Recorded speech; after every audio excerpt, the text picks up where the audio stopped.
If you're a noob in all of these situations, it's essentially the blind leading the blind. Would you really want a blind person whacking the hell out of another blind person and just like calling that sex? Like you need an adult in the room. You need someone who knows what the hell they're doing. Always seek out someone who knows more about it than you do. Yeah. Right. So I guess my question is how do we how do you know? Well, how do we expose people to the kink community in a way where they can get access to the proper advice rather than getting exposed to it through something like 50 Shades of Grey, where then they go home to their husbands who know nothing about it, and all of a sudden they start exploring, some weird,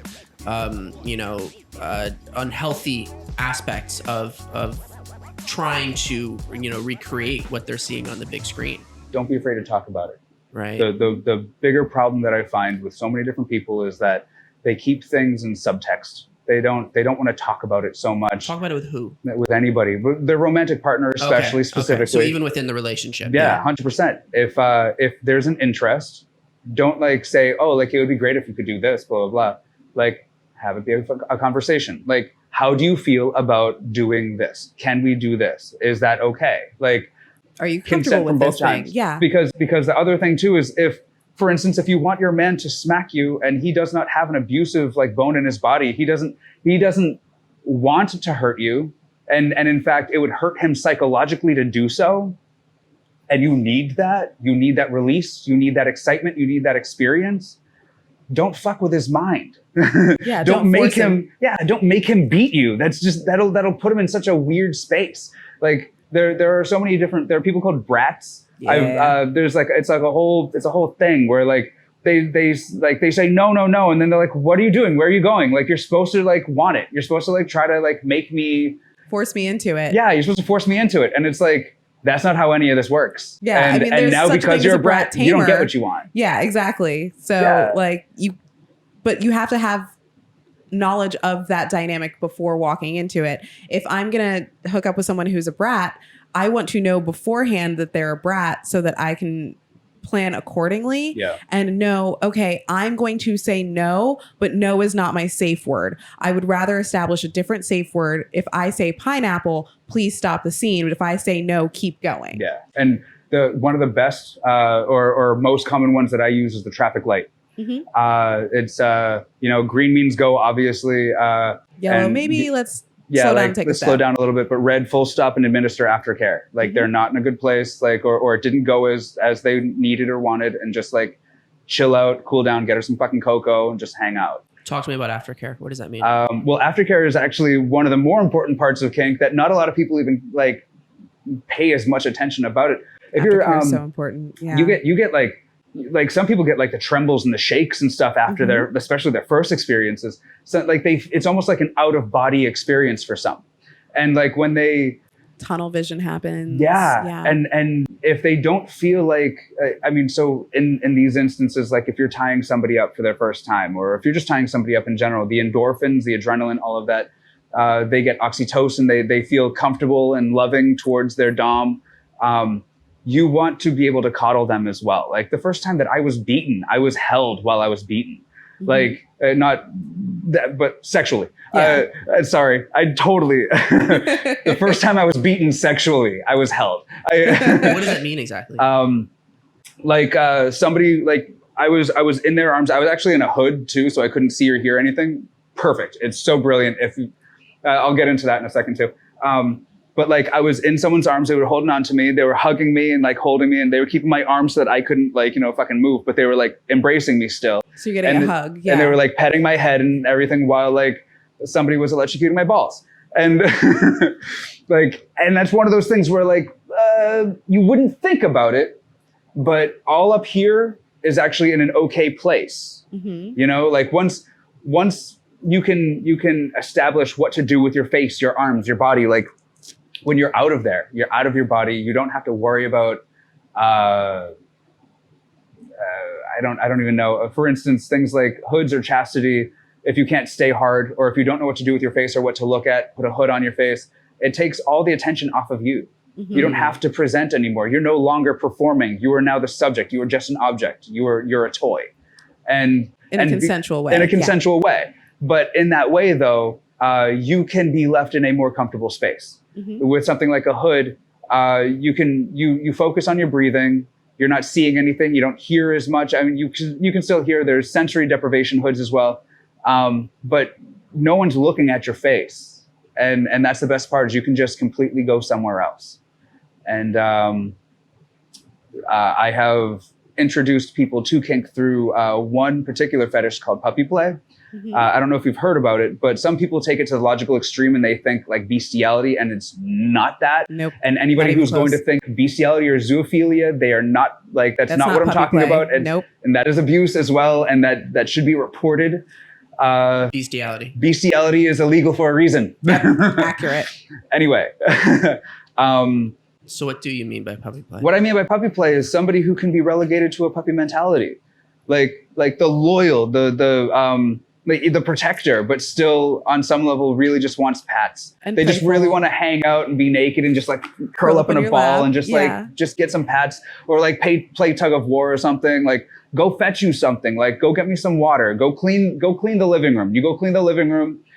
You know, she comes in, puts her feet up, and then you just sort of like, you sit down on the floor, not on the couch. You sit on the floor. Puppies don't and you get just on the like couch. Sit there and you just wait for your next command. If not, then you just curl up by her feet. Or if you're allowed up on the couch, if she asks you to, you curl up next to her. You just act like a dog. And I know it sounds weird. Like, why would somebody do this? Now imagine though, when you don't know what to do as a sub, when you have no rules, you have no experience, you have nobody barking in your ear telling you what to do. You know what a dog does. You know how a dog behaves. You know a dog is subservient. Act like a dog. It's so much easier. It's so much easier. You have a frame of reference. Everybody knows how a dog behaves. Everybody knows also then what how a proper dog handler or a proper owner or proper master / like whatever like term you want to use treats their pets, treats their property. You know, they take care. So this is when you're trying to introduce somebody to the concept of being a sub. Yeah. You can still coddle and take care of a submissive and still have them be submissive. Does this kind of dominance and submissive play and interaction have to extend beyond just a sexual encounter? Can it be, kind of? A lot of times, actually, when I do this stuff with male partners as well, it's not sexual. Especially when I do with my male partners, they just need, for instance, in some cases, they have so much on their plate.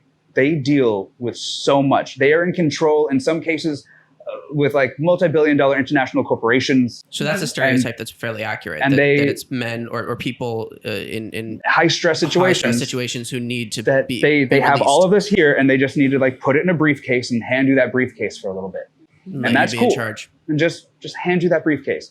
You hold on to that briefcase, and you ask them, "So what do you want to do today?" You know, you can decide whether or not you want to go for a walk. Yeah, you get to decide whether or not you fucking do anything that they want to do, whether or not they're a good boy or girl.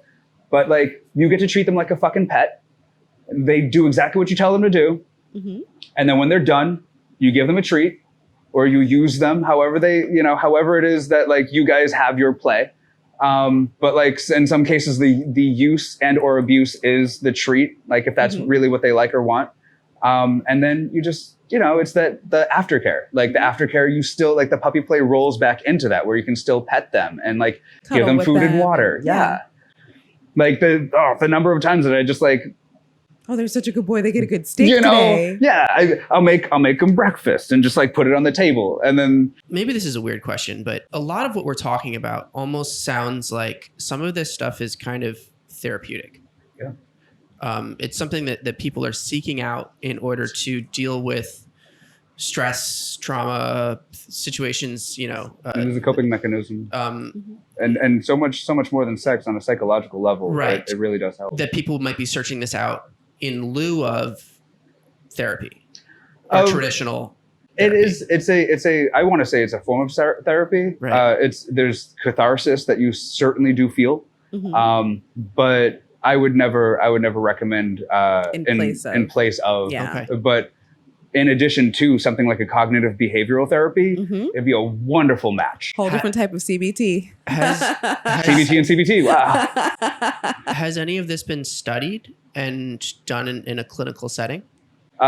Like kink specifically, or I mean, all the stuff that we're talking about, how people are seeking this out sort of for therapeutic reasons. It sounds to me like it could be something that could be studied and licensed and taught. Has been at least BDSM. Because what I'm wondering is when you're seeking this out with people who aren't necessarily, you don't know what their background is. You don't know that they're the right person for this. You don't know that they've studied it. You don't know that they've like, is there any certification for like being a professional? Yeah. And when somebody's seeking it out and they don't necessarily have the experience with it, and they're not able to, as we see with the attraction to the not Dorian Gray but Christian Grey and the 50 Shades of Grey books, that people who are seeking this out for the first time may not have the ability to recognize how to avoid somebody who could be predatory, avoid somebody who could be detrimental to them. So I guess what I'm asking is how do you navigate that? You just, unfortunately, it is a process. You would never, because you are actually quite literally putting your life in someone's hands. Yeah. So you wouldn't just like meet someone for like a Grindr or Tinder date. I mean, it happens. You can, but it happens. But that's also the reason why the Me Too movement sort of missed the gay community altogether, and rape and or abuse is completely rampant in that community. Right. And that's not me trying to like gay hate or anything like that. But I mean, there's it's part of the culture. It's called cruising. The lack of consent is actually like a part of it. Do you think that there will be a movement around that at some point? And I feel bad saying this, but it is actually a part of the culture, so much so that like I don't see it happening. Maybe eventually, but there are very predatory individuals amok at this point. And when women feel empowered to call men out, and then the men get their comeuppance, then that is the changing tide. Then you see a change in behavior. You start to see a lot more mindful approaches. And then you also see the adverse effects in the men that are actually predatory. You can see them a whole lot more clearer. Thanks for checking out this clip from our show. To watch more clips or full episodes, click on our profile below. If you want to stay up to date on all of our new episodes and videos, click subscribe. And if you have any ideas for future guests or topics that you would like to see us cover on the show, leave us a message in the comments or connect with us on any of our social media channels at Funtime Program. Or on our website at funtimeprogram.com. We'll see you in the next one. Bye-bye.